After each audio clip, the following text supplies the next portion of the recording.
वाले ये है उस अंक की।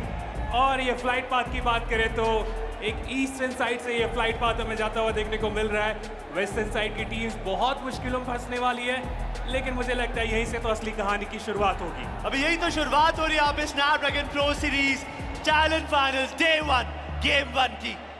नोवल अपने से जाएंगे, सेवर्निते का रास्ता तय करना पड़ेगा। कुछ जगह है जहां पर टीम्स को जाने में थोड़ी दिक्कतें होंगी। प्रिमोस, फेरीफियर, गटका, हॉस्पिटल, जॉर्जपुल, जारकी, ये थोड़ा दूर है, बट टीम को काम चलाना पड़ेगा भाई, बिकॉज ग्रैंड फाइनल्स है। हर एक गेम के अंदर अपना 100% इनपुट देना पड़ेगा। मैं वो ड्रॉप क्लैश देखना चाहता हूँ कि क्या इस फ्लाइट पाथ के कारण वो ड्रॉप क्लैश हमें देखने को मिलेगा, क्योंकि पोचिंकी के नीचे जो कंप्लीट वेस्टर्न साइड जाना चाहते हैं उनके लिए थोड़ा ये फ्लाइट पाथ चैलेंजिंग हो सकता है। और ऐसे में गॉड मुझे लगेगा कि वो थोड़ा सरप्राइज कर सकते हैं एग्जैक्टली मिलिट्री बेस की तरफ। अगर आप नजर डालें, bot army sports versus god reign, ये दोनों टीम्स चैलेंज सीजन में हमें देखने को मिले थे, और चैलेंज फाइनल की शुरुआत मुझे लगता है वो ड्रॉप क्लैश के साथ होगा। अभी थोड़ी देर पहले हम डिस्कशन कर रहे थे कि क्या पहली गेम स्लो होगी या फास्ट होगी। अभी मिलिट्री बेस के अंदर हमें बॉट आर्मी स्पोर्ट्स भी दिख रही है, गॉर्जियन भी दिख रही है, विंड गॉड भी विसिनिटी में है। मैं नहीं चाहता ग्रैंड फाइनल्स का पहला दिन, पहला गेम इतना हेवी कैजुअलिटी के साथ चालू हो। लोगों को समझना पड़ेगा जिम्मेदारियां कितनी है इस वक्त। बट इस वक्त बॉट आर्मी स्पोर्ट्स आज they committing for the military base, क्या वो गॉर्जियन के साथ कंटेस्ट करेंगे, एक बहुत बड़ा सवाल रहेगा। बट टीम जो दूर जाना चाहती है, मेजॉरिटी सिटीज से व्हीकल्स उठाएंगी, रोटेट करेंगी और अपना गेम सहूलियत से शुरुआत करेंगे। और इसी के साथ ग्रैंड फाइनल चैलेंज फाइनल्स का पहला सर्कल आपके सामने। यशनाया को सेंटर रखा है और आसपास हमारे प्लेयर्स के लिए प्ले जोन बनाया है। ये बहुत मुश्किल सर्कल होने वाला है, क्योंकि आखिर स्टेजेस हम जानते हैं वो याशना के नीचे उन ओपन ग्राउंड्स में प्लेयर्स के लिए उतने अच्छे कवर्स होते नहीं, और ऐसे में वो हार्ड कवर्स के लिए आपके पास व्हीकल अच्छे खासे होने चाहिए, आपके चारों प्लेयर वहाँ पे सर्वाइव करने होने चाहिए। और ये सारी चीज़ें पॉसिबल क्या करके दिखा पाएंगे वो तो वक्त ही बताएगा। बट जैसा आपने मेंशन किया था कि क्या वो ड्रॉप क्लैश के साथ ये फाइट स्टार्ट होगा, तो जवाब ना है, क्योंकि दोनों ही टीमों के बीच में एक अच्छी ब्रीदिंग स्पेस है। लूट पे फोकस कर रहे हैं, और उसके बाद जाके मुझे लगता है वो पहले रोटेशन में ही हमें कुछ एक्शन देखने को मिल सकता है। एक और अच्छी बात कि सारी ही टीम्स को लगभग हम सर्कल के अंदर देख सकते हैं।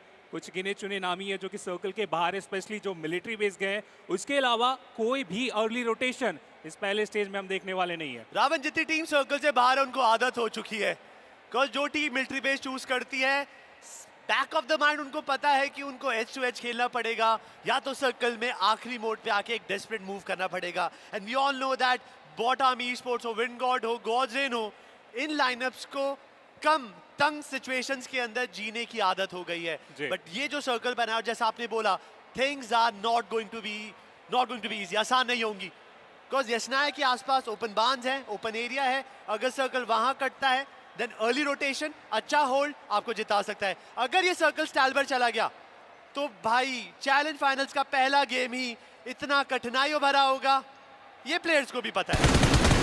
तो चलिए फाइट की शुरुआत हो चुकी है। कार्निवल गेमिंग की बात करें, VXT के अगेंस्ट जाएंगे। 2 फिनिश निकाला जा चुका है। इस चैलेंज फाइनल की शुरुआत की गई है कार्निवल गेमिंग के तरफ से, और वो नाम रहेगा गॉब्लिन, जो कि वो पहला फिनिश यहाँ पे निकालने में कामयाब हुए। इनफैक्ट वो 2 फिनिशेस यहाँ पे निकाले जा चुके हैं। एक बहुत कमाल की शुरुआत, और पिछले सीजन के चैंपियन को एक बहुत बड़ा झटका दिया गया। उनके घर पे आए, उनके गढ़ पे आए, उनके प्लेयर को खत्म किए, और उसके बाद अपने राह निकल गए। भाई पहली गेम में डिफेंडिंग चैंपियंस को इतना बड़ा डेंट दिया है यहाँ पे। कार्निवल गेमिंग अपने पूरे मंसूबे यहाँ पर दिखा रही है। उनको पता है चैलेंज सीजन थोड़ा था मीडियोकर था, बैलेंस था, but grand final challenge final की शुरुआत वो परम चरम पे करना चाहते हैं जी। वो कोई यहाँ पे गुंजाइश ही रखना चाहते कि भाई मौका था, रिस्क ले सकते थे, नहीं लिया। अगर कुछ दिख रहा है ऑप्शन, चीजें हो सकती है, but goblin the boy, that was not easy. Somraj and रेडन बस देखते रह गए। देखिए, हम फॉर्म की बात कर रहे थे यहाँ पे गॉब्लिन की, कि चैलेंज सीजन में थोड़ा सा लेफ्ट राइट हुए हैं। जिस गॉब्लिन को हम जानते हैं वो उस तरीके से परफॉर्म अभी तक आया नहीं, लेकिन वो तो बात थी घर में बैठ के, लेकिन जब लैंड पे आए तो क्या खूब आए। शुरुआत बहुत कमाल की हुई है। अब देखना चाहूंगा कि गटका से क्या वो आगे इस तरीके से और बढ़ेंगे, या फिर वो लूट में ही अभी अपने आप को रोक के रखना चाहेंगे। एक शांति सी छा जाएगी अभी इस पहले स्टेज में, क्योंकि अब मैं देख नहीं पा रहा हूँ आने वाले कुछ मिनट तक प्लेयर्स अपनी जगह से हिलने भी वाले हैं।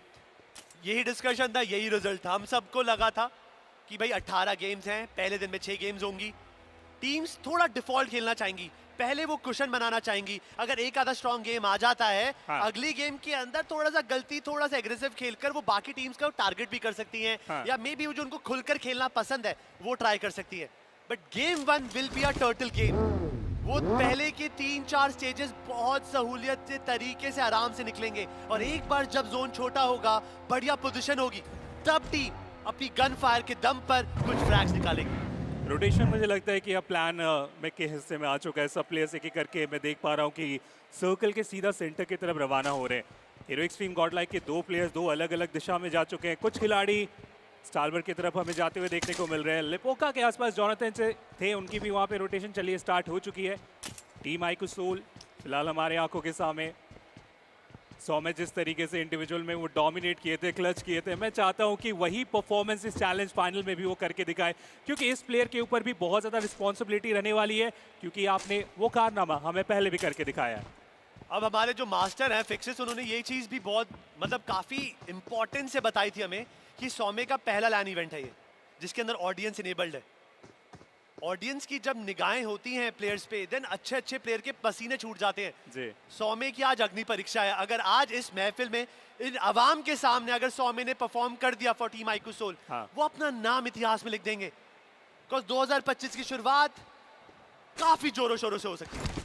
सहमत रहूंगा, क्योंकि ऑडियंस भी आप देखिए कितनी ज़्यादा ऑडियंस हमें यहाँ पे देखने को मिल रही है, और ऐसे में सामने आप बैठे हो, ध्यान अगर उस तरफ गया तो गेम से ध्यान हट सकता है, और वो आपके लिए बहुत बुरी खबर हो सकती है। विन गॉड हमारे आंखों के सामने, इन्होंने भी काफ़ी आसानी से चैलेंज सीजन को कंप्लीट किया, कुछ भी ज़्यादा नहीं किए, कुछ भी कम नहीं किए। मुझे लगता है कि वो बचा के रखा गया था कि यहाँ पे बारी आएगी बेहतर तो वहीं पे करके जाएंगे, और अभी तो बिल्कुल स्लो वो भी अपने आप को रखे हुए हैं। You know, when challenge season got started, Ravan, अगर आप मेरे से पूछते, मैं कभी भी wind god, bot army, sport, just jelly, wild fangs का नाम नहीं लेता इन द टॉप 16, बिकॉज मेरे पास बेहतर नाम थे। टीम तमिलाज, 8-बिट, सिंसिनाटी किड्स, टीम वर्सेस था। ये लाइनअप मुझे चैलेंज फाइनल्स में देखने थे, कॉज पोटेंशियल था, बट इन लोगों ने उनका स्पॉट छीना है हाँ, अपनी परफॉर्मेंस के बलबूते पे। नो डाउट अगर ये यहाँ पर है टॉप 16 में, टोटली डिजर्विंग है, बट यस, जैसा आपने बोला, they can be saving that दो स्ट्रैट्स। आज अगर इन्होंने इंप्लीमेंट कर दिया अगले 2 दिन, आज का दिन मिलाकर, देन यस, ये भी अपना नाम अनंत कीर्ति में लिखते हुए दिखेंगे। एग्जैक्टली और मैं यहाँ पे बस सर्कल को देख रहा हूँ। अगर सर्कल हमारे सामने आ जाए तो मुझे लगता है कि बहुत कुछ एक्शन हमारे इंतजार यहाँ पे करने वाले हैं, क्योंकि सेंटर पे धीरे धीरे करके टीम्स बढ़ रही है। सदर्न साइड से अगर आप बात करें, वाइल्ड फैंग और रेकनिंग दोनों एक दूसरे के काफी क्लोज से क्रॉस कर रहे हैं, और ऐसे में हो सकता है कि वो अर्ली फाइट हमें देखने को मिल जाए इस पहले स्टेज में। लेकिन ब्रिज का फैक्टर अभी भी आप देखें वो बहुत स्लो है। हर बार की तरह इस बार भी वो लेट रोटेशन ही हमें देखने को मिल रहा है। ब्लू जोन के बाहर जो रुकते हैं थोड़ा देर रुकते हैं, पहले स्टेज तक बाहर रहते हैं और उसके बाद जाके रोटेशन प्लान किया जाता है। और इस मैच में भी आप देखें जो मिलिट्री बेस गए थे वो वहीं पे इत्मीनान से अभी भी रुके हुए हैं। उनको पता है तरीके से खेलना है, आराम से खेलना चाहते हैं। और may be bought army sports, उनको उम्मीद है कि भी स्टेज 3 स्टेज 4 के अंदर अगर अर्ली फाइट होती है, लॉबी से प्लेयर कम होते हैं, हाँ, तो मैप के अंदर, जोन के अंदर जगह मिलेगी, हम आराम से टीपीपी खेल सकते हैं, पोजीशन पॉइंट्स के साथ फिनिशेस का भी तड़का लगा पाएंगे। बट ये सारी अजम्पशंस हैं, कंफर्मेशन नहीं है कि ऐसा कुछ होगा। सो टाइम रहते हुए एक डिसेंट पोजीशन तो इनको पकड़नी पड़ेगी, बिकॉज अगर ये ज्यादा देर ब्लू जोन में रहते हैं, देन यू नो दैट, हाँ आप गेम लेट जरूर खेल सकते हैं, बट आपके मेडिक्स भी कॉम्प्रोमाइज होते हैं। और इसी को देखते हुए मुझे लगता है कि टीम जलेबी सर्कल की तरफ जा रहे हैं। अब इनके ठीक पीछे अगर आप देखें तो बॉट आर्मी स्पोर्ट्स भी आ रही है, और अगर ऐसे में ये आगे जाके ब्रिज पे रुक गए तो बॉट आर्मी को वहां पे परेशान किया जा सकता है। लेकिन सर्कल का वो पहला शिफ्ट आएगा, एक नॉर्थ वेस्टर्न शिफ्ट, और ऐसे में वो रिजॉर्ट में देख पा रहा हूँ कि कहीं ना कहीं वहां पे प्लेयर्स हमें काफी जल्दी जाते हुए देखने को मिल सकते हैं।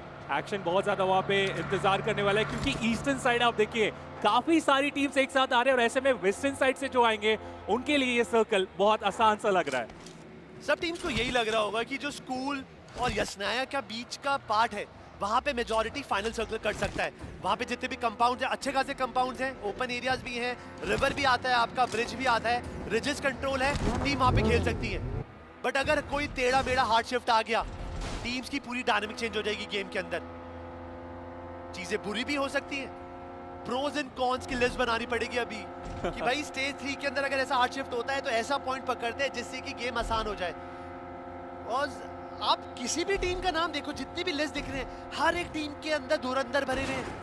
कोई भी कभी भी कैसा भी मूव पुल ऑफ कर कर अपने आप को अल्टीमेट प्लेयर बना सकता है यहाँ पे 100%। और वो बहुत बार हमने देखा है चैलेंज सीजन में, वो साबित करके रखे हुए हैं। और बस मैं ये देख रहा हूँ, अगर स्कूल अपार्टमेंट के आसपास अगर वो आखिर के स्टेजेस जाते हैं तो आईकू सोल वो नाम रहेगा जिनको काफ़ी ज़्यादा फायदा हो सकता है। उनका वो ड्रॉप भी है, तो उस लिहाज से तो मुझे लगता है कि उनके लिए फायदेमंद रहेगा। बट वाइल्ड बैंग, इनकी भी रोटेशन अगर आप देखें प्लान करके जस्ट आगे निकले थे, सर्कल फिलहाल इनसे काफ़ी ज़्यादा दूर जा चुका है।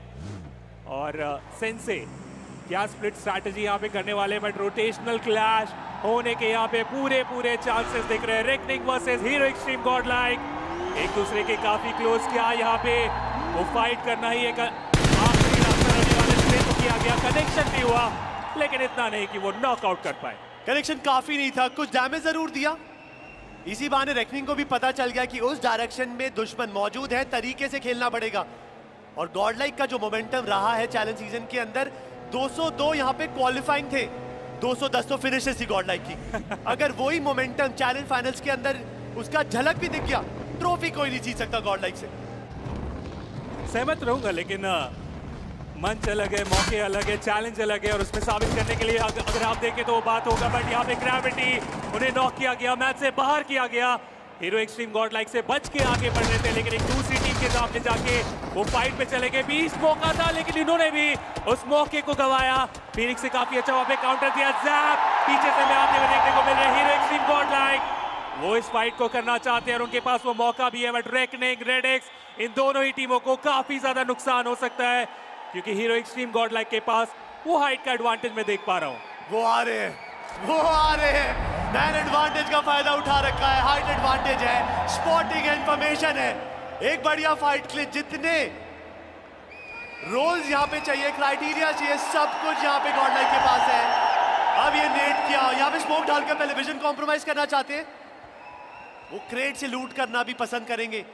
नीचे कंपाउंड्स के अंदर 2 प्लेयर मौजूद, बट उतनी देर में एक और टीम इस महफिल का हिस्सा बनने आई है, K9। में भी क्या दम कम होगा, बट यहाँ पे एडमिनो को स्पॉट करा गया और इंस्टेंट इंसाफ हुआ और एडमिनो को गवाना एक बहुत बड़ा शट ऑफ रहेगा टीम गॉडलाइक के लिए।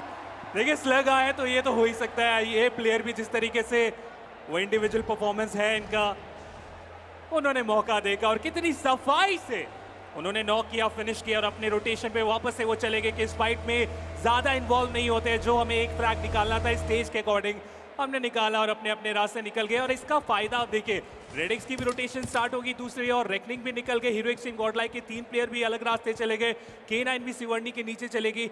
एक फाइट होने के बाद जो एक्शंस हुए और उसके बाद जो नुकसान हुए, उसके बाद सभी ने माना कि दूसरा ही स्टेज है, रुकते हैं, सोचते हैं, समझते हैं और फिर जाके हम आगे बढ़ेंगे।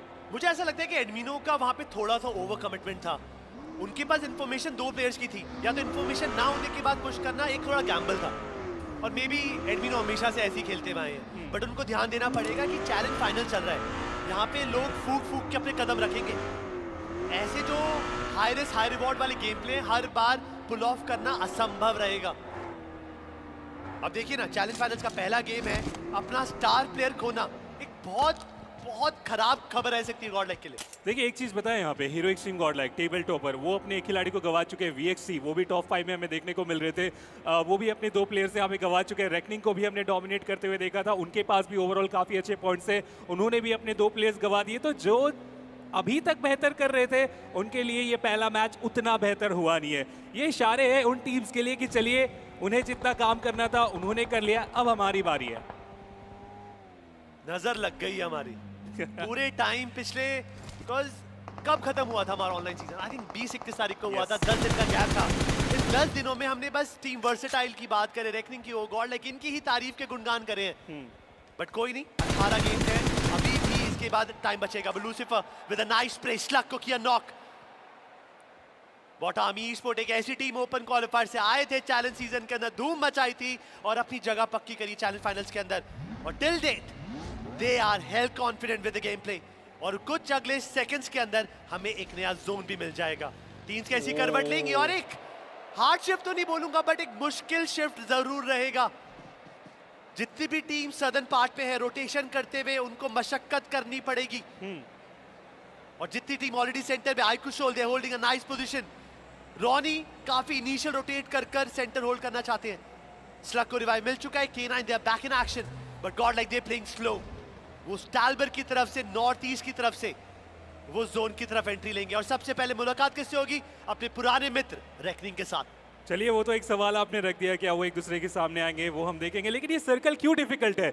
लिमिटेड कंपाउंड्स हमें देखने को मिलेंगे, हार्ड कवर आपके पास उतने रहेंगे नहीं, और ऐसे में अगर आपके 4 प्लेयर है तो आपके लिए सर्कल बहुत ज़्यादा बेहतर हो सकता है क्योंकि हर एंगल को आप चेक करोगे, हर एंगल में वो कवर फायर दे पाओगे। लेकिन अगर आप आउट नंबर है तो फिर आपके लिए सर्कल बहुत ज़्यादा चैलेंजिंग होने वाला है। स्पेशली अगर आप देखें रिजॉर्ट के नीचे से जो टीम्स अभी आने वाली है उनके लिए तो ये सर्कल और ज़्यादा मुश्किल होने वाला है। बट इन सब चीज़ों के बीच में जैसा आपने मेंशन किया, आइकुसोल ऑलरेडी सर्कल के एक अच्छे हिस्से में आ चुके हैं और अब यहाँ से वो सेंट्रल शिफ्ट हो, वेस्टर्न शिफ्ट हो या फिर एक हार्ड नॉर्दर्न शिफ्ट हो, आइकुसोल काफ़ी आसानी से यहाँ से वो रोटेशन प्लान कर सकते हैं। मैं चाहूंगा एक बार प्रोडक्शन आवाम को मिनी मैप दिखाए। मतलब टीम्स जो भी बिल्कुल सर्कल के आसपास थी वो अभी भी कॉर्नर्स में है बट मिलिट्री बेस वाली टीम ऑलमोस्ट सेंटर पहुंच चुकी है। भली वो बॉट आर्मी ई-स्पोर्ट्स हो या यहाँ पे गॉड्सरेन हो, गॉड्सरेन तो लिटरली सेंटर की तरफ बढ़ चुकी है और ऑलमोस्ट पहुंचने भी वाली है। मतलब कैसे तैसे कर कर छुप छुपाते हुए ये सर्कल से पहले पहुंच जाते हैं। बट यहाँ पे एक अच्छी फाइट। प्रॉब्लम की बात यह है कि BXT के 2 प्लेयर बचे, इस पावर पे पुश करने की कोशिश, बस MTWD क्यों लगाओ? They should know कि किस टीम के आगे से पुश कर रहे हैं। इस पावर ने कोशिश बढ़िया करी, मैन पावर नहीं थी, जेली का बढ़िया support, and guess what, the first team to get eliminated from the challenge finals in the game number 1 is Versatile। Champion team यहाँ से सबसे पहले हमें बाहर होती हुई देखने को मिल चुकी है और सबसे अच्छी बात टीम जेली को रीसेट करने का भी यहाँ पे मौका मिल जाएगा क्योंकि उनके आसपास या दूर दूर तक भी हमें कोई दूसरी टीम देखने को मिल नहीं रही। At the same time bot army sports भी अगर आप देखें उन्होंने भी नुकसान पहुंचा दिया वाइल्ड फैंग को। सेंसे स्काउट दोनों ही प्लेयर यहाँ पे बाहर हो चुके हैं। अब ट्रेस गॉड और सैफ जो कि हमने देखा इन 2 प्लेयर्स की तरफ से फिनिशेस बहुत ज़्यादा निकाले गए थे। क्या वो बॉट आर्मी स्पोर्ट्स के उन 4 खिलाड़ियों को रोक पाएंगे? सैफ के पास एंगल है लेकिन लेफ्ट साइड से अगर आप देखें वो पूरा ओपन में, लेकिन फर्क नहीं पड़ेगा, वो नॉक निकालने में कामयाब हुए, वो फिनिश किए और एकदम से पीछे हट रहे क्योंकि इन्हें भी पता है कि जिस एंगल में ये है मुश्किल हो सकता है इनके लिए। मैप के दूसरे कोने में एक अलग ही फाइट चल रही है। It's RNT TX versus EMOG। Joker को गेम से बाहर निकाल दिया गया है और उसके बाद स्केरी जॉर्ड ने भी एक बराबर जवाब दिया। सैफ ने थोड़ी देर पहले एक प्लेयर को गेम से बाहर निकाला था but guess what, RNT TX ने अपना एक और प्लेयर गवाया। सारंग नॉक हो चुके हैं, स्प्रे गॉड शैडो बचे हैं बट सैफ कंप्लीटेड। इसका मतलब वाइल्ड फैंग्स की दिक्कतें और बढ़ेंगी बट ओजी वो धीरे धीरे कर कर एक चक्रव्यूह रच रही है RNT TX के आसपास। एक ओपी ने ऑलमोस्ट लैमिन कर दिया है, अगले कुछ सेकंड के अंदर मुंह दिखाई जरूर होगी। ग्रेनेड फेंका है, स्प्रे गॉड को फॉल बैक करने में मजबूर करा बट कब तक? Spray god one more bullet, एक ही OP with that spray connection ही got spray god down. Sarang game से बाहर, जोकर गेम से बाहर, स्प्रे गॉड नॉक है। आईजीएल शैडो के कंधों पे ढेर सारी जिम्मेदारी आन पड़ी है भाई और वो आसान होगा नहीं क्योंकि ओजी के 4 खिलाड़ी उनके सामने 3 फिनिशेस यहाँ पे निकाले जा चुके हैं ऑलरेडी। हो क्या रहा है क्रैट, मैं समझना चाह रहा हूँ। जो फॉर्म में थे वो इन फॉर्म हो गए, जो फॉर्म में नहीं थे वो इन फॉर्म हो गए। और ओजी तो मुझे लगता है कि यहाँ से एक बहुत कमाल की शुरुआत ले चुके, ईस्टर्न साइड का पूरा कंट्रोल है। हालांकि अब यहाँ से रोटेशन की जरूरत पड़ने वाली क्योंकि अगला स्टेज आ चुका है। अगला स्टेज बना है सिवर्णी के नीचे, उस ओपन ग्राउंड में आप सभी को न्योता दिया गया है। कौन उस चिकन डिनर को अपने साथ लेके जाएंगे इस चैलेंज फाइनल का वो पहला मैच, सब कुछ डिपेंड करने वाला है सर्कल में। K9 बहुत ज़्यादा स्मार्ट खेल रहे हैं क्योंकि उनके गढ़ पे ये सर्कल है, उन्हें पता है कि कहाँ पे वो अच्छे कवर्स हो सकते हैं और उन्होंने अर्ली रोटेशन डाली है।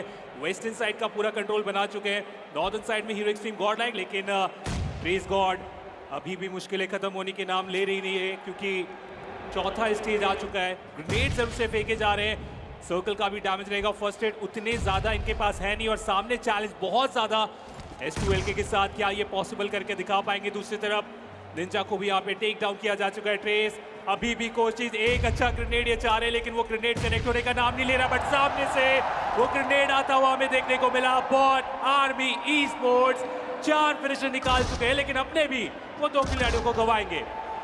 बट दैट इंस्टेंट गेम से बाहर निकाला और ये फाइट अभी भी बरकरार है। ओजी ने पुश इन करने की गलती करी और ये सिचुएशन के अंदर वो मैन एडवांटेज भी गवा सकते हैं। गॉड्स इन दिक्कतों के बीच में जस्टिन को गवाया गया।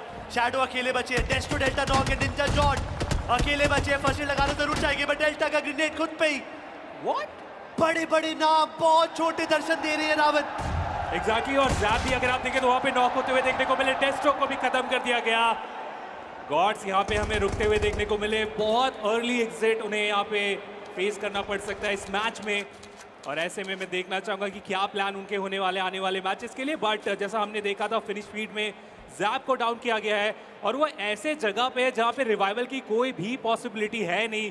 जॉनथन पंक उनसे बहुत ज़्यादा दूर है। लेट्स सी क्या वहाँ पे वो वक्त रहते पहुँच पाएंगे या फिर जैप को हम इस मैच से बाहर होते हुए देखने वाले हैं। गुजरात टाइगर उन्होंने भी अपने एक खिलाड़ी को गवा दिया। 3 खिलाड़ी अभी भी मैच में, लेकिन जो स्प्लिट मेंटेन किया गया है इसका फायदा अपोनेंट उठा सकते हैं। गुजरात टाइगर्स को उम्मीद करनी पड़ेगी कि अगला जोन उनकी खिदमत करे। बट कुछ टीम्स हैं जिनकी शुरुआत बहुत ही जोरों शोरों से हुई है। OG without dropping a single player they got 3 finishes, 3 points already in the game. K9 के पास 5 पॉइंट है। अभी हम स्टेज 4 के अंदर घुसे ही हैं बस। जैसी शुरुआत चाहिए होती है ग्रैंड फाइनल की वैसी शुरुआत यहाँ पर मिली जरूर है। पर गॉडलाइट के पंख के कंपाउंड के अंदर है, सामने वाले कंपाउंड के अंदर कार्निवल गेमिंग ने शुरुआत करी थी चैलेंज फाइनल्स की VXT के रेडन सोमराज को पिक ऑफ करके। पंख कैलकुलेट करे, ग्रेनेड बढ़िया था बट अफसोस वहां पे कोई प्लेयर मौजूद नहीं था। But Jonathan is known for the grenade. But कब तक? गॉब्लिन काफी ज्यादा ओपन के अंदर बट जॉनथन को फोर्स किया जा रहा है इस कंपाउंड को वो छोड़े, बाहर निकलने की कोशिश। एक गोली और, ये प्लेयर का खात्मा हो सकता है बट पंक का बढ़िया support. He got goblin down, punk खुद डाउन हो गए। बट जॉनथन, क्या ये प्लेयर अपनी टीम के कुछ इंपॉर्टेंट फ्लैगिंग यहाँ पे कर सकता है? दोनों ही खिलाड़ी ओपन में जॉनथन यहाँ पे कोशिश कर रहे हैं, लेकिन स्टिल जो कनेक्शन की बात नहीं वो यहाँ पे हमें देखने को मिल जाएगा। जॉनथन रैंडम शॉट्स ले रहे हैं लेकिन इतने ज्यादा ओपन में थे इसके कारण यहाँ पे कुछ खास कर नहीं पाए। Carnival gaming, hero extreme Godlike वो इस मैच से बाहर करेंगे 13वें स्थान पे। कुछ भी पॉइंट्स यहाँ पे निकालने में वो कामयाब हुए नहीं और एक बहुत साधारण मैच उनके लिए साबित हुआ। एडमिनो का पतन, गॉडलाइक की दिक्कतें चालू, ये कंफर्म है। बिकॉज कुछ सर्कमस्टांसेस होते हैं जहां पर परफॉर्मेंस निकालनी होती है, जहां पर फ्रैग नॉक निकालना पॉसिबल ही नहीं है, वहां पर एडमिनो करके दिखाते हैं। बट इस वक्त बॉट आर्मी ई स्पोर्ट वर्सेस रेकनिंग के बीच में जमघट है। आईक्यूसोल फाइनली फिनिश फीड पे दिखी और विंगॉड के साथ एक अच्छी फाइट लेते हुए दिखेंगे। नकुल को स्पॉट किया गया, गेम से बाहर निकाला गया। ये बात क्या हो रही है, किस तरीके की शुरुआत है? जितनी टीम हमारी फेवरेट थी चैलेंज सीजन से, सबकी काफी कमजोर शुरुआत रही है और इसका फायदा उठाया जा रहा है उन टीम्स की तरफ से जो फिलहाल काफी आराम से वो फिनिशर निकाल रहे हैं। विंगॉड इन्फिनिटी ग्रेनेड यहाँ पे जरूर करेंगे कनेक्शन, चलिए वो मिल जाएगा। स्वामी को भी इस मैच से बाहर कर दिया गया है। क्लचेस जरूर उनके हमने देखे लेकिन इस मैच में कुछ खास उतना वो कर पाए नहीं। विंगॉड का भी यहाँ पे खाता खुलता हुआ हमें देखने को मिल जाएगा। बट कार्निवल गेमिंग रेवनेंट के शैडो के काफी ज्यादा क्लोज आ चुके, ग्रेनेड तरफ से फेंका गया, उन नॉक में आता हुआ देखने को मिल जाएगा। पीछे से सपोर्ट को जरूर डिमांड कर रहे हैं लेकिन काफी ज्यादा मुश्किलों में, क्योंकि इकलौता प्लेयर क्या इन 4 प्लेयर्स को रोके जा सकता है। एक खिलाड़ी को परेशान किया गया, दूसरे खिलाड़ी को भी यहाँ पे डाउन किया जाएगा। एक एक करके यहाँ पे शैडो अपोनेंट को परेशान करते हुए, जो लग रहा था कि शैडो काफी आसानी से मैच से बाहर हो सकते हैं, उनकी मुसीबतें मानो अपोनेंट की तरफ ट्रांसफर होती हुई हमें देखने को मिल चुकी है। और एक और ग्रेनेड, एक और रिजल्ट, वाइपर भी यहाँ पे टेक डाउन में होते हुए देखने को मिल चुके हैं। अब एक मुकाबला यहाँ पे बचा हुआ है, IGL versus IGL, shadow versus Hector. क्या ये पॉसिबल हमें होता हुआ देखने को मिलेगा? अभी भी अगर आप देखें शैडो रुके हुए, उन्हें भी पता है कि जल्दबाजी करने की कोई खास आवश्यकता है नहीं, लेकिन पीछे से वो ग्रेनेड हमें आता हुआ देखने को मिला। ओ जी, वो आखिरी ग्रेनेड और हेक्टर को इस मैच से बाहर। बस सैल्यूट है यहाँ पे RNTDX की IGL को।